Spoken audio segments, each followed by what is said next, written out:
Looking for the right answers to hard and sometimes confusing global events? Look no further. SSM's team brings unique perspectives from across the globe. Our in-depth independent reporting is to make you better understand the world as we evolve. Good day, viewers around the world. My name is Mark Godwin Iweajuwan, and it's a beautiful Friday here in Milan, Italy. We've come to give our Friday update in what we term global world affairs. Joining me from different parts of the world are my colleagues and friends. Right there in Lagos, Nigeria is our man, Ogbeni Olayinka Raji. Ogbeni Olayinka Raji, good morning. Good morning, Mark. Good morning, viewers around the world, around the globe. Welcome to our Friday program. Welcome indeed. And you're looking upright, you know. You're welcome. So he's busy doing his daily activity, but he has to be with us. And that's our man in London, UK, Femi Oke. Femi, you're welcome. Thank you. I wasn't really prepared for today, but I'm happy to be here. No, we listen. We understand how it is. These are some of the things our viewers need to understand. Nigerians in diaspora are one very hard-working set of people.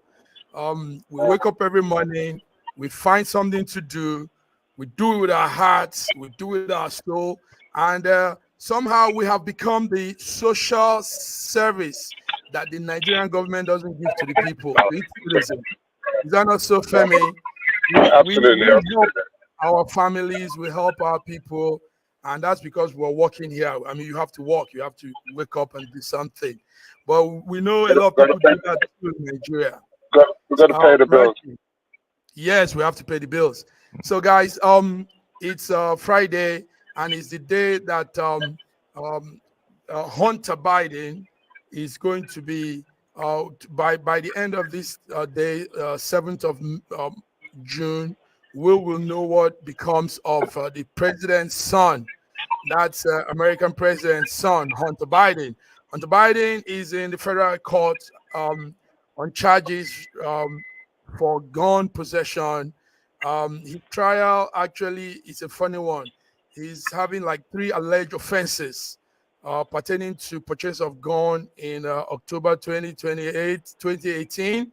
And that charge is because also he was going through a struggle. He was going through a struggle of crack, cocaine, alcohol, and all these things. And now we know that addicts are not supposed to be in possession of guns. So he lied to buy a gun, and he got the gun, and now it has become an offense. So, guys, we're talking about Hunter Biden, the president of America's son. Now, the interesting thing about this whole story is that the widow of the president's first son is called Bill Biden. He died in 2015. Now, the wife of that President Biden's first son became Hunter's girlfriend. That's the brother's girlfriend, and she's the one also standing and giving out some of the trial statements. She's the one saying a lot of things, opening up a lot of things. So this is what we're following. I don't know if we should play a video for viewers to have a clue, to have an understanding of what we're trying to say. Then we'll come back, guys. We're here in downtown Wilmington, Delaware, where the trial is getting underway for Hunter Biden, the president's son. He's charged with 3 felony counts linked to his purchase of a gun in 2018. The government alleges that he lied on a form when he said that he wasn't a drug addict, when he has said that he was addicted to crack cocaine at the time, according to his memoir. One by one, the judge has questioned approximately 50-some jurors to ask them about their views on not only the Biden family, but guns and drugs, and whether or not they feel like they could be fair and impartial, despite some strong views that they may have. Jill Biden, the first lady, was in the front row. She was flanked by one of her daughters and also her daughter-in-law, Hunter Biden's wife. During the break, Hunter Biden came over and leaned over the railing in the courtroom and embraced and kissed his mom on the cheek. So, very visible show of support. Yes, gentlemen, we all know what's happening there now. Viewers, that's what is happening. That's the president's son. The American President Biden used to have two sons. One passed away 2015, and this second one actually has had so many issues surrounding him. Now he's in court, and by the end of today, like we said, we will know his fate. So the prosecutors will be expected to give his case today by 9 p.m. American time. So let me start with you, Femi. I know you're busy, but at least you can make out time to talk. How do you see all of this? It's president's son in court, and one thing when the jury sat, the first thing they said is, no one is above the law. The law makes no distinction for nobody. The son of the president, if found guilty, will face the wrong. So, yes, how do you see this, Femi? So the way I see it is that they're politicizing this whole thing as an equivalence because Trump has got his issue. So now Biden, so they're like, but they're saying that they've dropped all the other corruption issues because there were other corruption allegations, but they didn't have any merit. But with this case, look, I think that Hunter Biden should have done the needful and pleaded guilty. You understand? If he pleaded guilty, he would have a remission in the sentence and all that kind of stuff. And then people might have sympathy for him because, of course, he was a drug addict and so on. And the other thing is the duplicity of the Republicans who believe that everybody has a right to a gun and there should be no rules in terms of having a gun. That everybody should, I think the Second Amendment, everybody should have a gun, be respected. So, but now they seem to be supporting gun control because obviously if you have to take measures to see if you're on drugs and whatever, or whether you commit an offense, that means that's a level of gun control. But most Republicans, diehard Republicans, don't even want any regulations on guns. So for me, if he's found guilty, they should, make him pay the ultimate price. You understand? Because there should be no leniency for anyone, no matter what position that you're in. That's my view. You talked about Donald Trump owns case, and his sentencing, like we heard, will be coming July 11th. But it's not about. I really don't think it's about that. I think it's about law taking its course. I mean, you fall in, you're found guilty of falling to. That's what I said. That's it. Yes. So Hunter has fallen to this. He had issues. And interestingly, the issues he had was so many. We can't say the Republicans set him up. These were his. No, I'm not suggesting that. What I'm saying is they're just using it for political capital. At the end of the day, he's obviously a person in a vulnerable state, having to be addicted to drugs. And that should be a mitigating factor for him in a way. But it would have been good if he had pleaded guilty. Now he hasn't pleaded guilty, the full sentence should be passed on to him. There should be no leniency because he's the son of the presidency. And also, if they convict and imprison Hunter Biden, I think we should have quid pro quo and make sure that Trump also gets convicted and imprisoned. Okay, viewers, if you're seeing the photo there, the photo you're seeing, that's the Hunter Biden, the president's son, and he's in court. He's standing trial for gun issues. Also, let's take note that he has pleaded not guilty, yes, but if he's convicted, the president's son could face up to 25 years in prison, and that sentence could be very extreme, considering the fact that he's the president's son. Now, let's look at something again, Raji. Apart from the gun issue, there are also some very crazy issues. Hunter Biden actually had some series of things. He was into some sexual acts. Meanwhile, take note that the lady you see here that stood in court yesterday and spoke against and made all these allegations is the brother's wife, the senior brother that passed away in 2015. And that's the lady there. And when the senior brother passed away, the junior brother took over her brother's wife. And what she said is Hunter introduced her to drugs, hard drugs, cocaine, heroin, and she also became addicted at a point. But she said she regrets it. She has cleaned herself off now, and she said one thing that was also very that was happening at that time too was Hunter Biden was walking around with guns, and that was scary, like she said. So let's talk about this. Raji, are you following this case, the president's son, with all these scandals? Yeah. Yes. So I think like Femi said, he should have just immediately pleaded guilty and probably do a plea bargain. But then even this allegation is even very small compared to the serious corruption allegations that he was involved in Ukraine and all other places. But I want to make an observation. Okay. You look at Trump and his family, and you look at Biden and his family. In spite of all Trump's seeming brigandage, his family seems to be well kept. None Very of his true. children is involved in any. Yes. Very correct. So, and this is also a revelation to us about the state of affairs in America of their leading political leaders.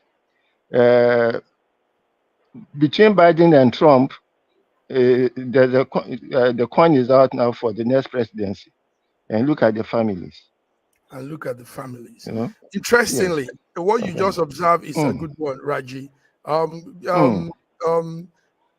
Femi, Raji just observed something, and that's true. From my insight and investigation on the Trump family, do you know all of Trump's children don't take alcohol, don't smoke, and they don't club. They don't go partying and all that. And these were some character traits he built into them from little. Him, Trump, can you imagine? He did this. Then guess something else he does again. He gets them their spouses. He looks around for one gentle good man. He looks around for one gentle good lady and brings them to his daughter and the sons and say, listen, this is the one you married. So Trump has this character attributes, good character he has implanted into his children. Trump has issues. Femi, go ahead. That's exactly what I want to say. It's almost a contradiction there, that what he's done and how he built his family is fantastic, and we applaud him for that.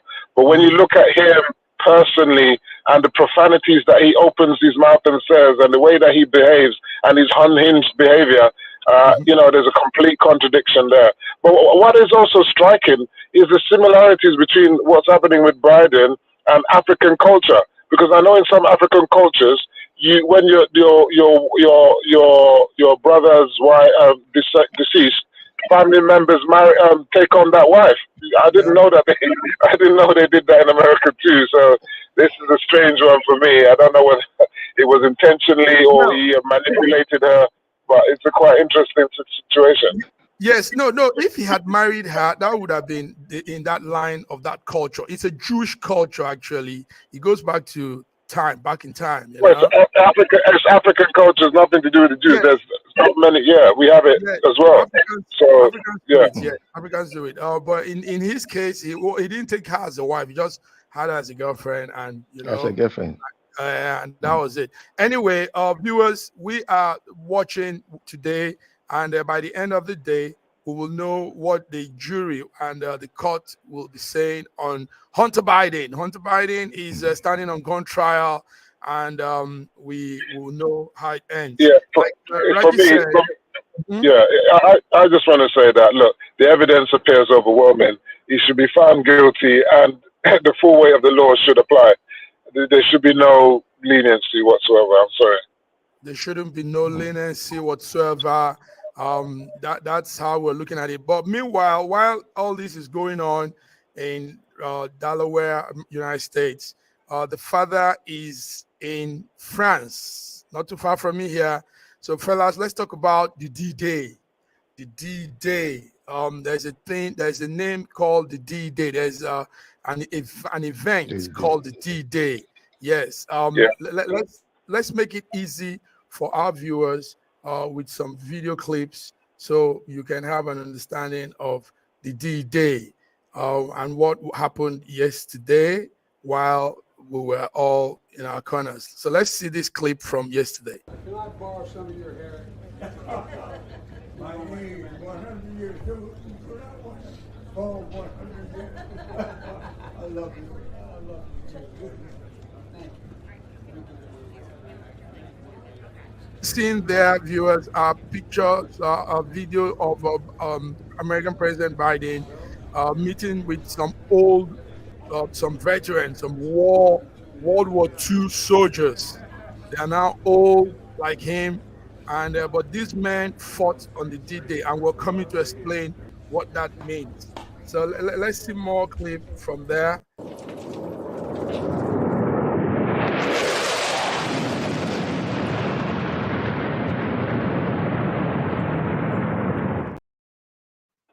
So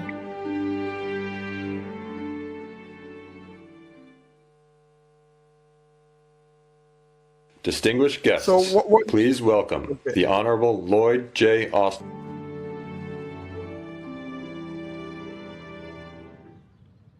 Distinguished guests, please welcome the Honorable Lloyd J. Austin III.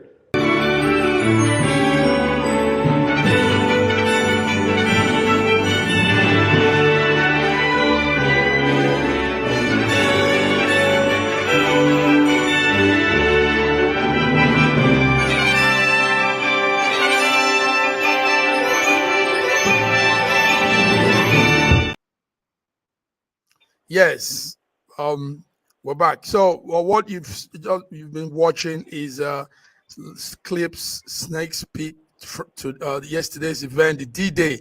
Now, the D-Day, that term is a military code actually for it's a code the military uses it as a beginning of an important operation.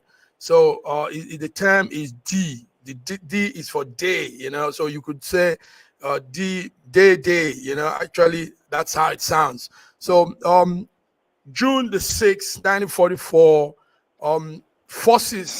Allied soldier army from different parts of the world gathered in a beach side called Normandy in France, and what they came to do ended what we know as World War II. So the D-Day, the operation is a code name they've given, and sometimes they also call it Overlord Day, Overlord. And that day, it was a long day. They came together, different armies, millions of men and women that were trained for war, all gathered there in France, Normandy, and they all cooperated together in unity, went against the troop in Germany. Yeah. Most of the troops, men that gathered on that Normandy D-Day in France were Americans, they were British, they were Canadians. We even had Zimbabweans, you know, then it was called Rhodesia, and Greece and France and all of these countries. So they gathered all together in one spot as one group of army, and they went against France, Germany, because Germany at that time was waging war against everybody. We all know the story, the World War II. So the D-Day ended the World War II. It was a very, very important day. They defeated Nazi Germany, and they moved on and took a hold of a lot of places. And till today, that day is being celebrated every 6th of June. Every 6th of June is remembered as D-Day. So this year's D-Day is the 80th year they are celebrating it. So it's been 80 years since World War II, the defeat of the Nazi Germany. Gentlemen, let's talk. Yes, I know you guys are warriors too. You guys are war observers and everything. Femi, okay, tell us. Yeah. What do you know about? Well, the thing is, the D-Day was the marking of the beginning of the end of the Second World War and Hitler's defeat. But what is important about this 80th remembrance is that this defeat was by the Allied forces, and included in the Allied forces was Russia, America, US, England, and France and others. Now, Russia was not invited there this time, Yes, but the we're going to talk about that. Ukrainian leader was invited there. So this is the issue now, and there was a lot of warmongering statements by some of these leaders, allied who were, allies before, against what Russia's doing in Ukraine. But at the end of the day, we don't want the Allied expeditionaries. Sorry, go ahead. Sorry, yeah, go ahead. we don't want to have another third world war, so we must be conscious about that. And then the other thing I wanted to say was that we too in Nigeria, we had our own D-Day, which was Operation Tiger Claw, when the 3rd Marine Commando Unit, headed by our own, I don't know what rank he was, but it's Benjamin Adekunle, the Black Scorpion, when they landed in Calabar. You understand? And that was the beginning of the end of the Civil War, because once they took over Calabar, then they went to Port Harcourt, and then that meant that the Biafrans became landlocked and they couldn't get out. And that was the beginning of the end of our Civil War. So we too should be marking that day in a similar way that the Allies are marking D-Day in the world right now.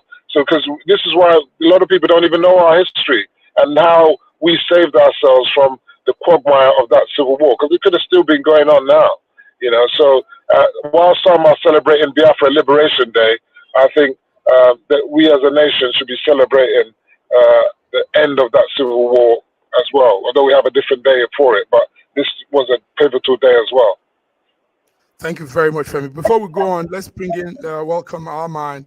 It's good we are talking about this. Godwin Ibe from Moscow, Russia. You're welcome. Thank you so much for having me. Yes. Am I audible? Yes. Yeah, you're audible. We just talked about some issues, but we came to the point where I think it concerns you.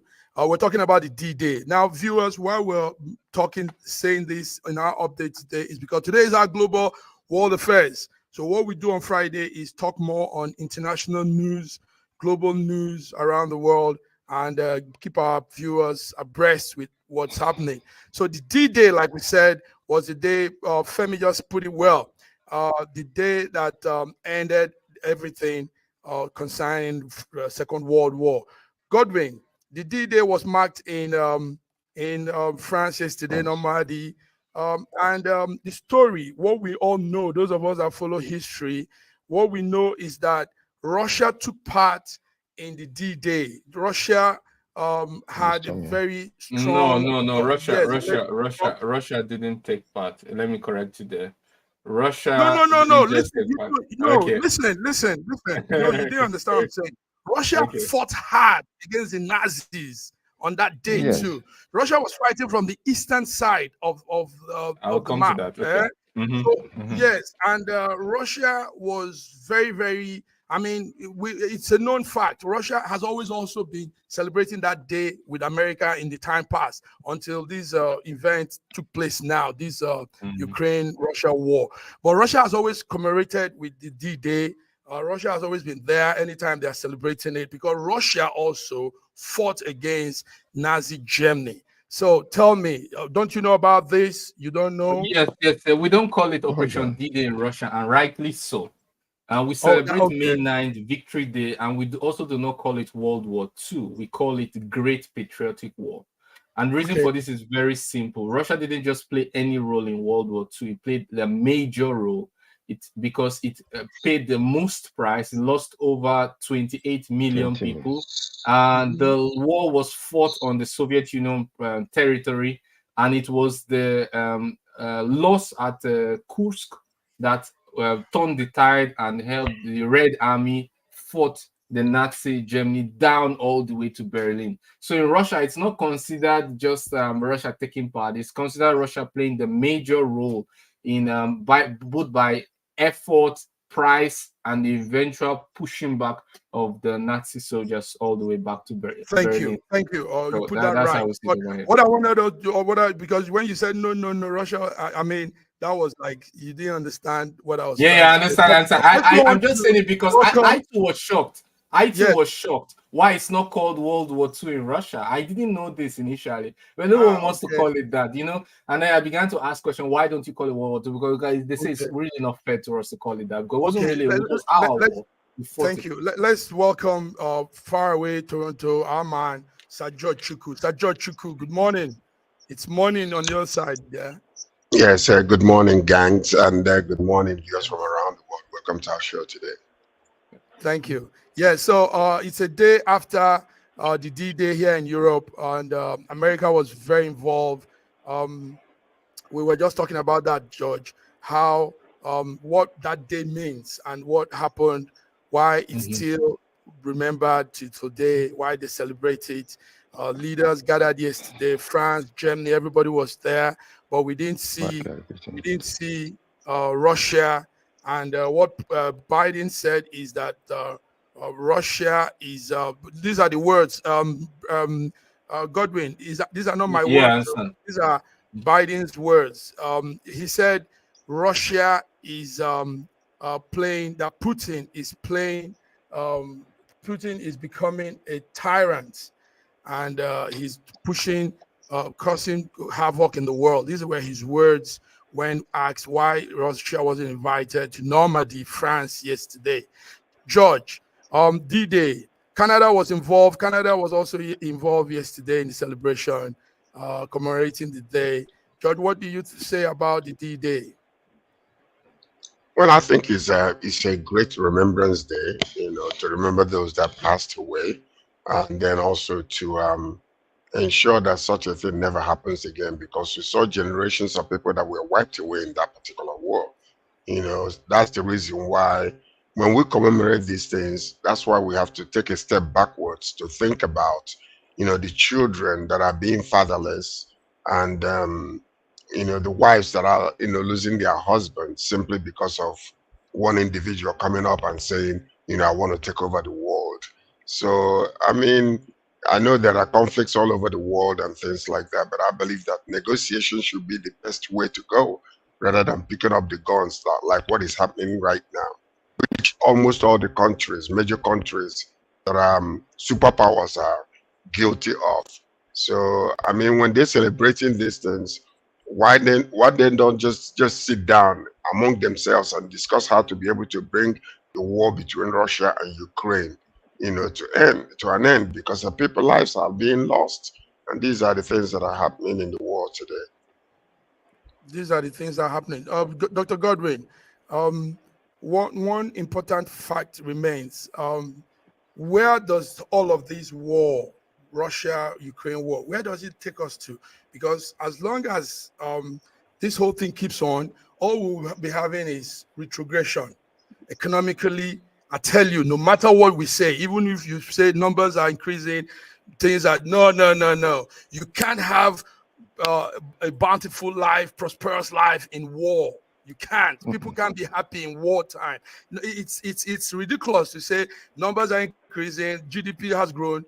I mean, let's be honest. Tell us. Well, I have always, yes. Thank you so much. I think, Ojo, I really liked what George said. Sir George said it was really a spot on. The big powers have to come together to prevent these wars, because basically, when one great power fights a war in its own interest, when it gets the turn of the other one will say, well, you fought for your interest, why can't we? And then there'll be no argument to make. We all need to come together. I've always been supported the negotiations, but at the same time, I've always said that the position of Russia and even Israel, Gaza, this thing were provoked. Both sides provoked each other. In the case of Russia, Ukraine was the expansion of NATO to Russia's borders and slaughter of Russian-speaking people in eastern Ukraine. And for Israel's own case, it was the October 7th carnage and also the occupation of Gaza and the blunt refusal to adhere to a two-state solution. Yes, we need peace. We need more negotiation. But of course, there's no serious step taken by the West in terms of negotiation at this point, as we speak. At this point, True. True. Because first of all, Ukraine is a satellite state right now. It's their boy. They can tell Zelensky to negotiate, but Zelensky has a presidential decree enshrined in their whatever administrative policies not to negotiate with Russia. They are holding a negotiation in Switzerland. Russia is not invited. So it doesn't really speak like there's any real attempt at negotiation. Okay. And also we also understand that actually there was negotiation in Turkey and an agreement was reached by both sides, both by Russia and Ukraine, a decision that was acceptable to both, but it was torpedoed by Boris Johnson and the US, allegedly. So if there's a serious, it means that there's real possibility for them. If they could agree then in Turkey, they can agree now. But the demands of both sides and the interests of both sides have to be respected. And then it's very possible to find a middle ground because it has been found before it was torpedoed by Boris Johnson. Okay. Yeah. Thank you very much. You know, can I say something? Can I? Okay. Let me. Okay. Okay, let me just add something. Yeah. Go ahead. Okay, George. Go ahead, George. Okay. Go ahead. Okay. Well, what I'm saying is this, because sometimes, like what Dr. Godwin just said, is when it turns to you, you want to, protect your own territory. Your territorial integrity is at stake. You want to protect your own. But when it turns around to the other side, you tend not to want to allow that other nation to do what you did when you were protecting your own. And this is exactly the hypocritical attitude that is happening. Yeah, Russia is involved with Ukraine and all those type of things and whatever the case might be. But when it was in Americans' turn with Cuba, we saw what happened. So, when you see this double standard going on, politicizing the whole entire thing, why not, just sit down, think about the lives that are being lost, forget about the money you're making through weapons, and think about the lives that are being lost. Appease each side, come to a common level of understanding that will be profitable to the whole entire world. When this war started, that's when gas prices skyrocketed, and up until today, it is still there. So every single individual, whether you are a child or an elderly person, you are suffering the brunt of this whole entire war. It doesn't matter whether you're being taken to kindergarten school and then the price of gasoline for your parents are high. You're suffering it. So we really need to come to a place where we will say enough is enough. Let us go, and we all get together, get along together. I want to concur with what George said just now. And the thing is, the duplicity of the West is outrageous. And I believe that if Joe Biden loses the election, the Ukraine war will be another factor why he loses the election. I'm not a supporter of the Republicans, but Donald Trump said that if he was president, there would be no Ukraine war. You understand? And this is the point. The point is that what is happening to the economy of the world was foreseeable. You understand? Ukraine is the breadbasket of the world. Once you have war there, it's going to affect grain prices the world over. Do you understand? So all these things were inevitable. And what I really find most despicable about the West is that they're not only doing it in Ukraine, they're now shifting it over to Southeast Asia in Taiwan, because they're trying to goad China into another war. Because at the end of the day, Taiwan is part of China. It's always been part of China, but they're trying to make out like there's some kind of independent country. That can never happen. If they were to allow that to happen, that would be a travesty anyway. So we can't have this duplicity of the West. They can't be dictating to other countries how they should rule themselves. If they want to have dictatorships or autocratic governments, it's down to the people within their countries to change it. We shouldn't be trying to change it from outside. And, not only that, they influence people's politics, but you're not allowed to do it in their country.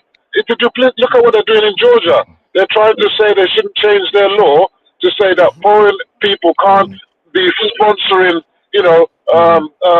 organizers that get involved. Yeah, foreign agents. But if you're a Russian and you're trying to influence their politics in the UK, you're gonna have a problem. Or China, they didn't close China's TV station. The duplicity of the West is beyond me, and I think, I mean, I'm not a fan of autocratic governments, but you know, they shouldn't stop. They should stop this duplicity. You know, and the media is completely biased. Raji, yes, go ahead. You were trying to say something. Raji, okay, he's off. Okay. Okay, listen to this. You know, let me just respond to what he just said. You know, the point is this: sometimes we do finger point just one point, please. Okay, go ahead, Raji. Go ahead. Raji, go ahead. Now, if you look at American history, yes, thank you. If you look at American history, there has never been any 10-year period in which America did not have a war since American independence. America thrives on war and meddlesomeness in other people's affairs, and that is what they. In fact, an American president, I think it was Eisenhower, who warned them against the military-industrial complex that is making the whole world be shaky and without peace. America has never pushed for peace. America has always. Unfortunately, we can't. In our own. Okay, I think we're having. I think he's having some problems. Trump, you know, let it. Who did Yeah, not start a war. having problems. It's okay, Raji. Okay, listen to this. Listen to this. Yeah. Okay. Listen to this. You know, sometimes what we do, sometimes we become tangents when it comes to finger pointing. Okay, the West, as if any other nation have no voice whatsoever. They have no sovereignty. They have nothing to do with. Okay, we're not doing it. I don't care what you say. I say, you know, whether you're putting embargo or you're putting you know, strict, you know, coming against us economically. The point about it is this: America stands as a superpower, and they are, you know, putting together something to protect some other smaller countries. For instance, what is happening in China now? War is about to break. They have been muscling themselves, doing all kinds of military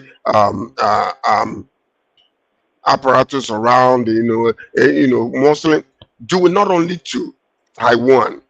India is concerned today because of what China is doing, and many countries around them are actually equipping themselves simply because they are watching what is happening in Ukraine, and because China wants to get up. If you listen to Indian news, you will hear that a lot today, because India is so highly concerned because of what China is doing. Now, you talk about Taiwan, it's part of China. The point is, these people have separated themselves. They want to be alone. Why can't they be left alone? Why can't they rule themselves?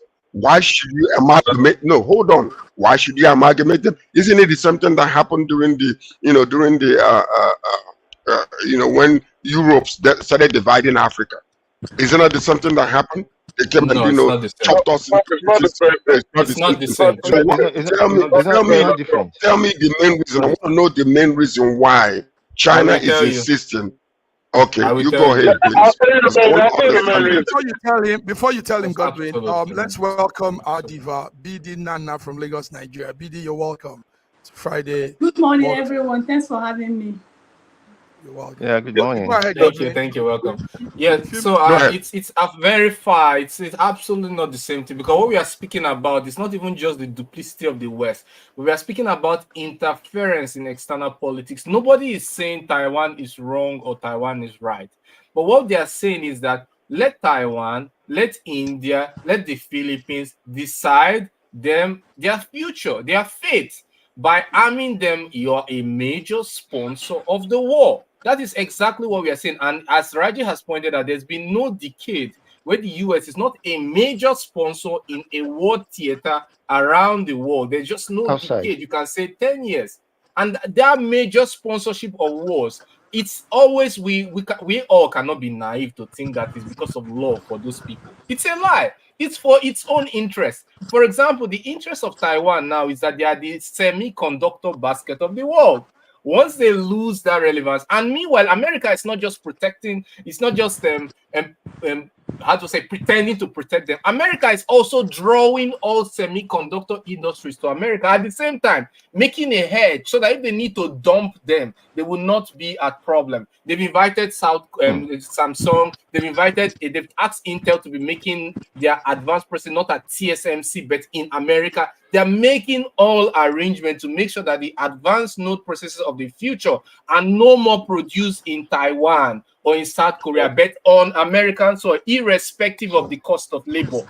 So when they lose their strategic significance, then all this pretense about love for people will end, just like it ended for Gaddafi, who was once a sweetheart of the West. It ended for Saddam Hussein, who once studied in the United States. It seems to be ending at one point for Saudi Arabia Crown Thank Prince. you very much, it's Roderick. all a phase, and it happens. Yes, thank you. Viewers, you're tuned in to Friday World Affairs, and what we're discussing is the D-Day and all that surrounds it.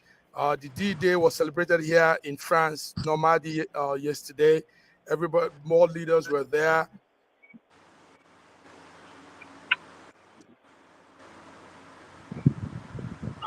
That day. Let's go on a small break, please.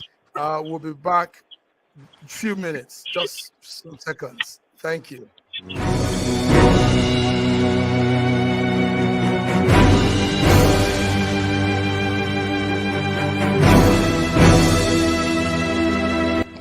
Looking for the right answers to hard and sometimes confusing global events? Look no further.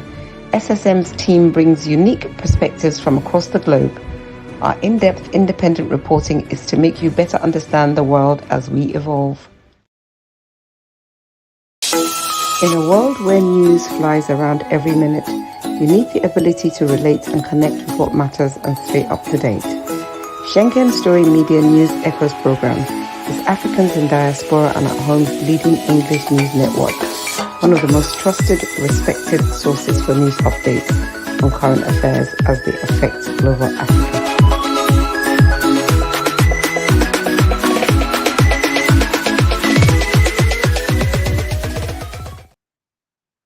You're welcome. You're welcome back, viewers. You're welcome, gentlemen, Diva. So, more issues around the globe. More issues are going on, and we need to look into it. One of it is we're going to come to some topic that I want us to dive in more, and that is I know you all probably don't know this, but we're going to talk on the drug issue in Nigeria, drug trafficking, drug NDLA. Thank you, BD, that you're around. So we'll come to that. But before we come to that, we've just talked about the D-Day. We've also talked about Biden's problem. Biden is being, by 9 o'clock today, we will know his fate. George, do you have any update on that since it's your corner? Do you have anything on the Hunter Biden situation? Well, no, I think you guys have actually discussed it in detail. I was actually listening when you were talking about that.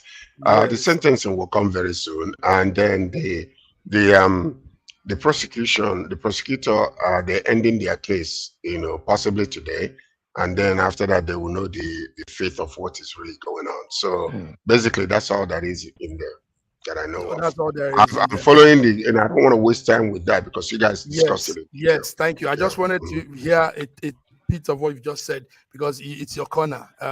You are from that side. So also, George, there is this case of Trump's advisor, that's Steve Bannon, was ordered to. He's supposed to be in jail by now, but he's out and appealing his conviction.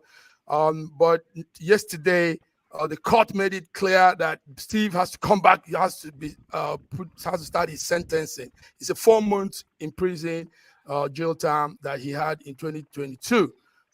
George, is there any story on that? Steve, that's Trump's man, Trump's advisor. That he said he's one of those that siphoned the Congress during that investigation to the U.S. Capitol attack. So, George, anything on that? Yeah, Quick one. you know, lives were lost, and then you know, things happened. And the point about it is this: I know, looking from outside of America, many people will not understand, you know, the major reason why what is happening is happening. You know, we don't want violence. I mean, when the election was over, it was quite clear that Biden won, but America did not, you know, the white America did not want to accept that. And whether we like it or not, this is exactly what is happening. Today, like the question that I will always ask, if a black man or black people were the ones who did half of what happened in that January 6th, where would all of them be today? That is the main question, because when you don't live in the same place, when you do not live in the same place, it is easier to point fingers and do whatever. But if you grew up in America as a black man or another race in that country, you will not, until you live there and experience it yourself, you will not understand part of the reason why what is happening is happening. That's where I grew up. That's where I went to school. So I have lived it. I've experienced racism to the highest core.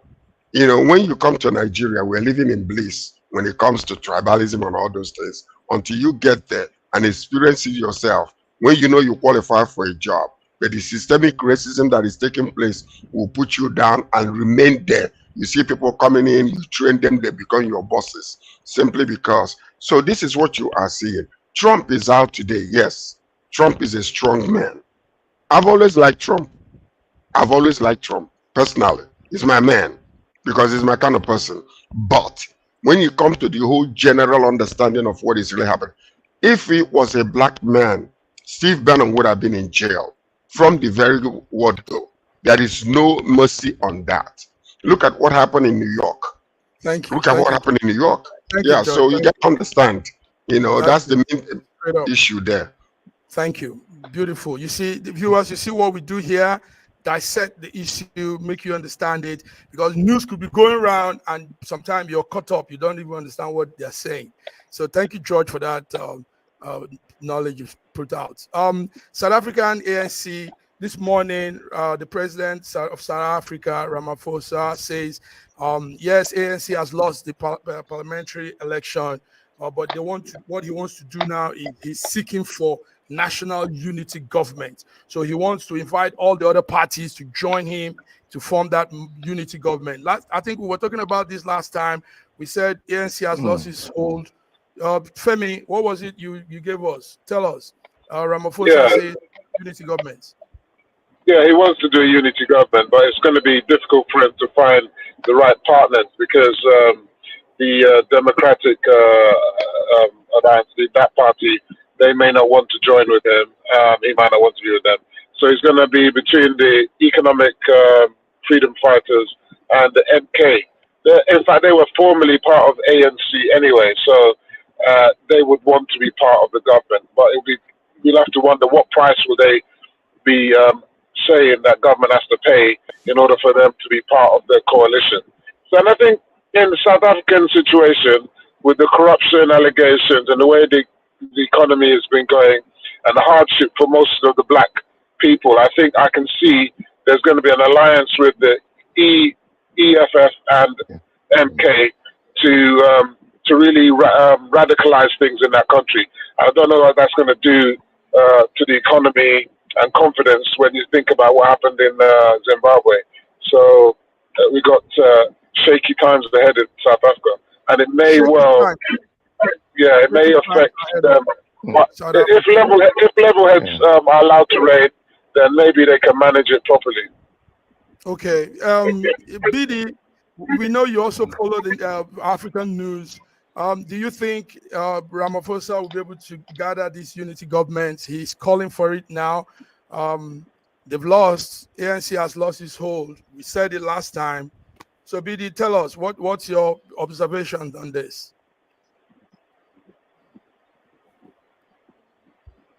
I think BD's frame is frozen. Okay. Yes. Godwin, are you following the South African news updates? Yes, of course. Okay. I am. While they do not have the enough numbers in terms of in the election. They're still the majority party, rather than the biggest party by margin. And so by agreeing to form a unity government is actually fantastic, a great political savviness on his part. And the manner in which he's trying to do it, he's trying to make sure that not just any particular small party, but a mixture of parties, so that he's not under undue pressure from any particular one party. That's very wise. And is in a position to be able to control the government better in such capacity. But a lot of people are making a big deal out of it, because it's the first time that South Africa has had a unity government. They had it under Nelson Mandela actually twice. And they are kind of used to having unity governments. But I think it depends on how he's able to... this is everything you need to marry a Nigerian girl. It depends on how he's ready to include everyone, and obviously it's also good to marry a Nigerian girl. Okay, like guys, we have I like that. rainbow coalition. Listen to this. Listen to this. Okay, The major issue, okay, DA right now. I think, like what you just mentioned, that Dr. Godwin is very, very important, because under Madiba, they had that type of government before. They did, and for 2 terms. Yes. So Steinman right now, huh? Say that again. No, what I'm saying is that John Steinhuisen actually, received the next highest vote, which is about 21% or thereabout, versus the 40 that this guy has received. And based on one-sided government that has been happening, maybe it will be a balanced government if they join with with Steinman. I think it would be good, because there's been an outcry from white folks in that place after what happened for hundreds of years, suppressing the people of South Africa. Possibly, if they join forces with DA, it might be good for South Africa. That's what I think. Because otherwise, the other parties that are remaining, one, they cannot get along, the leaders cannot get along, and the other one is an economic, whatever. These are almost like, I don't know if I will call them they're too radical. They're too radical to bring peace in the country. I believe two of these, they can come together and then reach a level of understanding. Yes, guys, thank you for putting your radars on all of these corners.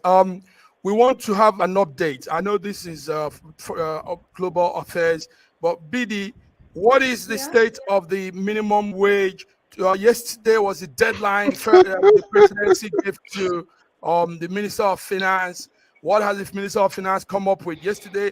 Some people said he said 103, 100 and blah, blah, and he came out and said he has not said anything. But we know he has given out something, but he's still discreet. Tell us, BD, what's the update? They've not actually given anything to hold on to. Yeah, okay. They're actually still throwing a blame game. The Bayo Anonuga said that Bayo Anonuga and the George Akume, they are still blaming, and George Akume, they are still blaming the Labour and CUC. They are saying that if it was in the military regime, that they wouldn't go free for what they did by shutting down the national grid and blocking an airport just because they are protesting. And the George Akume, the SG of SGF, the country, now said that he can't even pay his drivers 100,000. That's what Nigerian workers are asking for is not visible. So that they've not really come up with anything visible, tangible as of today. Yeah, as of today, they've not come up with anything visible as of today. So, but that means, what do you think the NLC will do by Monday? The strikes continue, the protests. My dear, I don't even trust the NLC again. Whatever they will do is in their pocket, because they are not. They don't. You see, as an activist, do you understand? As an activist, your words speak for you. The NLC, I can't even understand them, because for even calling off that strike between a day and one shows that they are not even serious on what they are asking for, what they are demanding for. They shouldn't have called off that strike. They should have at least be sure of something before calling off that strike. Nigerian government are holding them as a courtroom. So as it stands now, NSC and TEC are kind of confused. I'm telling you, starting this strike again on Monday, I don't think it's possible. So let's watch and see what we'll do. But for federal government, they are not ready to give them anything. The least they can give, from what I heard, is 75,000. That's what I heard. Not eligible. Do you understand? I don't think they will pay them up to. They will offer them up to 100,000. So please, can I just say something? The strike action in the first instance started on the very wrong footing by actually turning the whole population against them, by shutting down the national grid. They could have gone on with their strike as long as possible, but shutting down that national grid became a treasonable felony for which they are still going to be charged for it. They're still going to be charged for it. You know what? Sometimes. There's nothing like treasonable felony in that. They need to. It's not the first time. National grid. It's not the first time they are going on a strike in this country, and I'm not talking about the strike. I'm talking about shutting down the national grid. This is not the first time. At least this is the second time they're expressing it. And now, if they don't do what they did, they will have gotten the attention. They will not have had that attention that they're getting. So you're dealing with an obstinate in people that are very, very, very obstinate in their behavior. No, the bottom line to it is this: sometimes, a very dire situation like this might require such action to take place in order to call attention. To say, listen, it doesn't go to, it doesn't include treason. If you have a government that is not listening, look at what is going on now. Does not include treason. Can you allow me to speak? Can you allow me to speak? Shutting down the national grid is treason. Allow me to speak. Pure and simple. Interrupting. What is this? What I'm saying is this. Number one is sometimes there might be a situation where this type of situation is required, because if you're dealing with look at this now, the judges only when you want to overthrow the government. This is so crazy, man. Stop misbehaving like this. Guys, you need to stop this. Can I just finish my statement, please? Can I finish my statement? Let Judge finish. Finish my statement. Stop being rude. What I'm saying is this: if a government refuses to listen, they just passed in the House. They just passed 300% increase for the judiciary, and then the House and the Senate, they just gave themselves a fat increase with no opposition whatsoever. Now, when it comes to the people, you're still dilly-dallying. Given the opportunity to have come up with a figure, you have not. You give them 48, you give them 57, then you put 3,000 on top, and then you're still dancing with it. What do you expect the people that can checkmate you to do? They did what they had to do. I do not agree with that. But when you come to the people where it's all about themselves, they have hardship allowance. The people that are suffering the hardship, they have no allowance. Are you just sitting over there making rules and laws that are, that is favoring you? What do you expect the public to do? Because now the next thing will be for people to take gun and go to Aso Rock. You don't want to do that. You have to be fair, compassionate towards the people. Thank you, Judge. That's all I'm saying. You can attempt to do that and see what will happen. Guys, do you have anything on this? I know it's your part. So for me, anything that Labour wants to do, let them do it, but it must be within the law. And for me, if they had a national strike without cutting off electricity, it would have been just as powerful. You don't have to cut electricity in order to make your point. And then they could have gone on this indefinite. In fact, I want them to go on an indefinite strike with no pay, no work, no pay. We'll see how long they will last not working. This is ridiculous. And at the end of the day, they're in the middle of negotiation. The Trade Union Act says if you you want to go on strike, you have to, first of all, ballot your members. They didn't ballot their members. They went on strike. That already is illegal. Okay, there's an existing injunction stopping them from striking. That's also illegal. They tampered with the electricity. That's illegal. Now, the problem in Nigeria, I keep saying it, it's a lawless state of many lawless Nigerians doing lawless stuff. And there's no one prosecuting them. Now, if the laws were being enforced, trust me, Godwin, know what you're saying, you won't be saying it because they would be in jail right now. And then people won't do that next time. I'm not saying that Labour shouldn't protest or they shouldn't do the strike, but let's do it within the ambit of the law. Anything you do that's within the law, I'm supporting you 100%. And yes, we need a new minimum wage, but a new minimum wage is a tripartite between the government, the private sector, and the unions. Government alone cannot negotiate that thing. So if the three of them don't agree, you're going to have problems. And if you put a figure that is too high, it's not even going to be enforced anyway. So what's the point of that? What's the point of a minimum wage that's not enforceable? All right, Fem. Thank you very much. Guys, thank you. I want to say the network.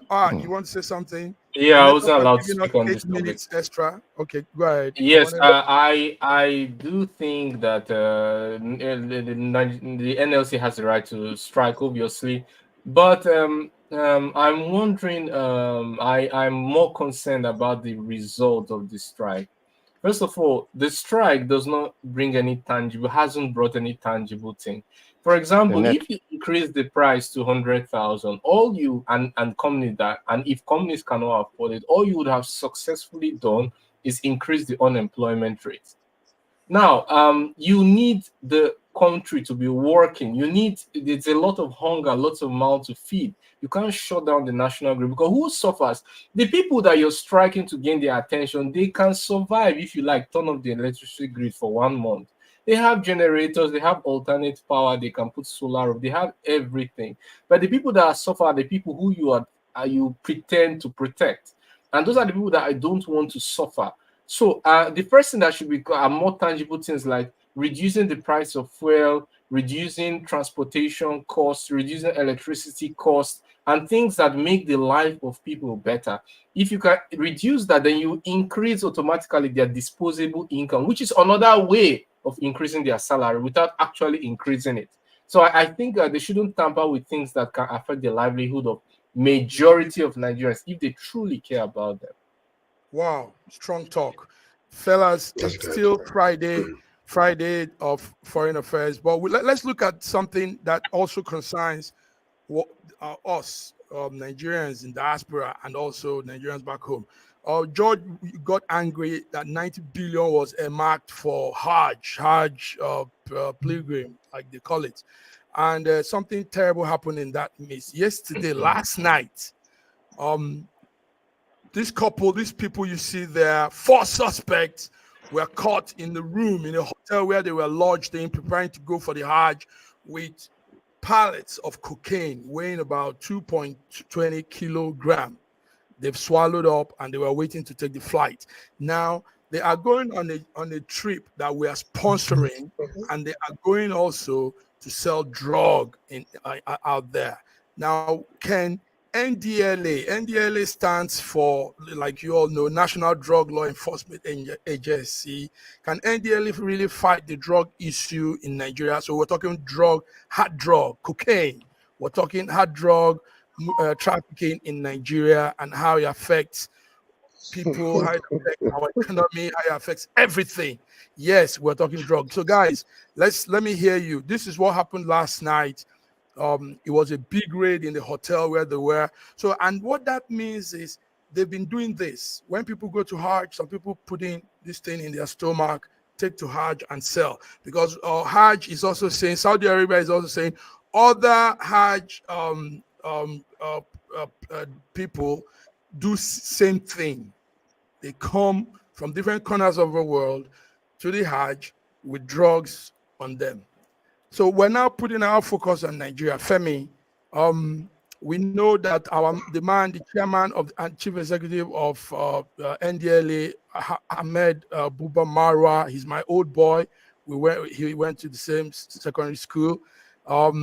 We know he's doing some pretty good job, but can he really fight this drug case? Can he really go against these kind of cases? Yeah. Well, he's doing a great job, and we thank him for what he's doing. And it's good that President Tinubu retained him in position and he didn't change it. But what I want to say really is that those people that were caught should be thankful that they were caught in Nigeria, because if they were caught in Saudi Arabia, it's the automatic death penalty. You know, they would have their heads chopped off and that's it. No, there would be no questions asked. So they're lucky that they got caught in Nigeria. I did watch a video where they was making fun that we now have people from Indigos going on Hajj. And I was laughing and I said, so we got traders going to Hajj now and the government is paying for it. But this is not a funny thing, you know. We shouldn't. We should stop doing drugs as a nation and not making Nigeria a conduit for drugs.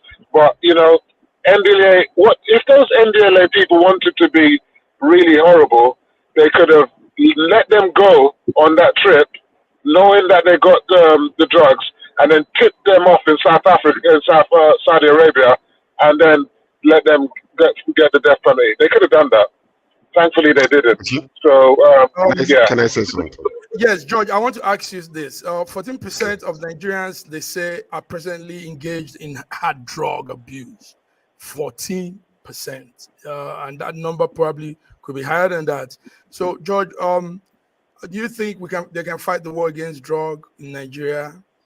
Well, I mean, it's not something that you can, you know, guarantee 100% that you can be able to fight it and eradicate it completely, you know, because some people do drugs, you know, for, you know, as it's a social drug and they have fun with it. Some people do because of depression or because of, you know, hardship. But the situation that we are ignoring here is that these people that were swallowing this thing, they were just, you know, the puppets. The main individual who is sending them to swallow this drug to bring it over there, their Oga Pata might be one of the main people, either in government or one of these big people that are doing it. These people are puppets. They were just being paid for transporting this thing there. And then what we need to do in investigation is find out who was it that got them involved and who got their tickets for this Hajj, or were they just among the 90 billion that was, you know, put in there. But somebody is in charge, and somebody big, either in government or in the social circle, is among the people that are sending these people that are swallowing these things are puppets. They're going to just pay them peanuts. So that's what we need to really understand and, you know, look into. Thank you. BD, George, first of all, yes, these are part of the people going under that 90 billion arrangement. And unfortunately enough, they are doing this. BD, we know that Buba Marwa has been doing a lot. He has done a lot. He has pushed boundaries and broken a lot of cartels arrangements. But these people are gaining more strength, more every day. And somehow it's rubbing on us because this is what the world will see and say, Nigeria, we're all like this.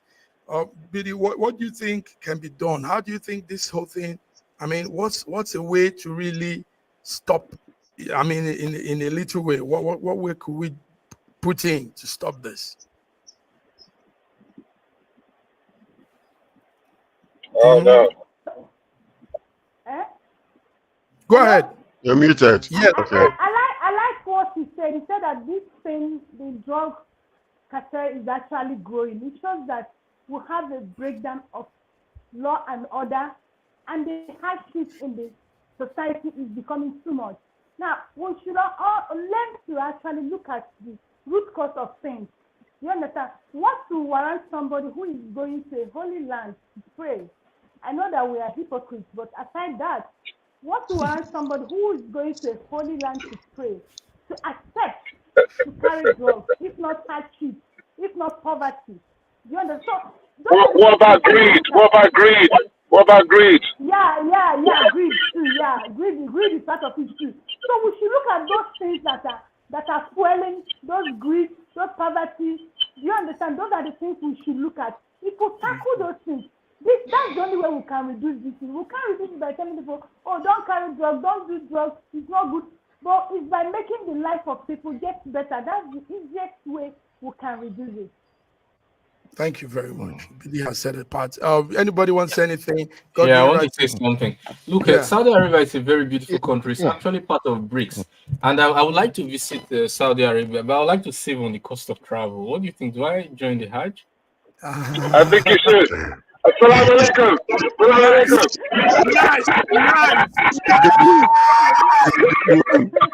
That is Nice. a good one. Godwin.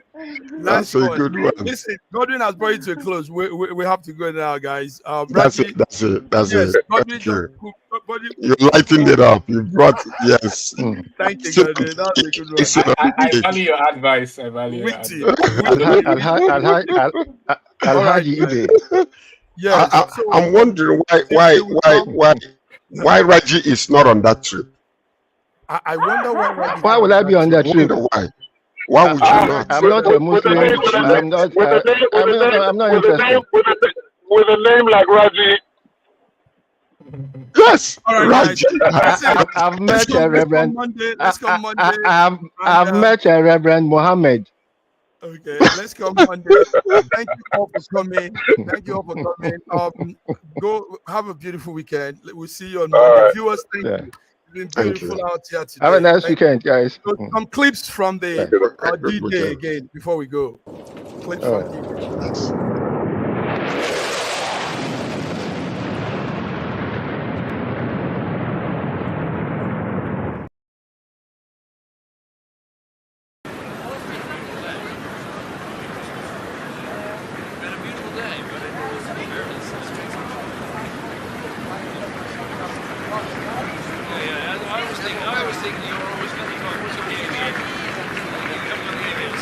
Right here, not sunny. Right here, sir. There we go. David, how are you?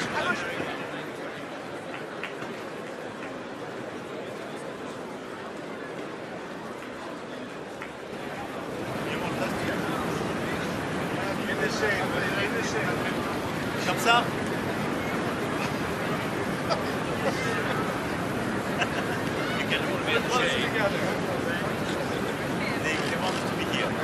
Là, c'est bon?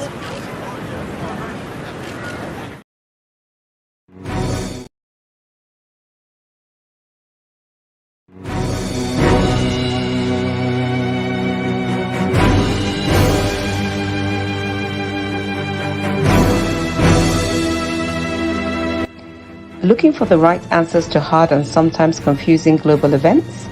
Look no further. SSM's team brings unique perspectives from across the globe. Our in-depth independent reporting is to make you better understand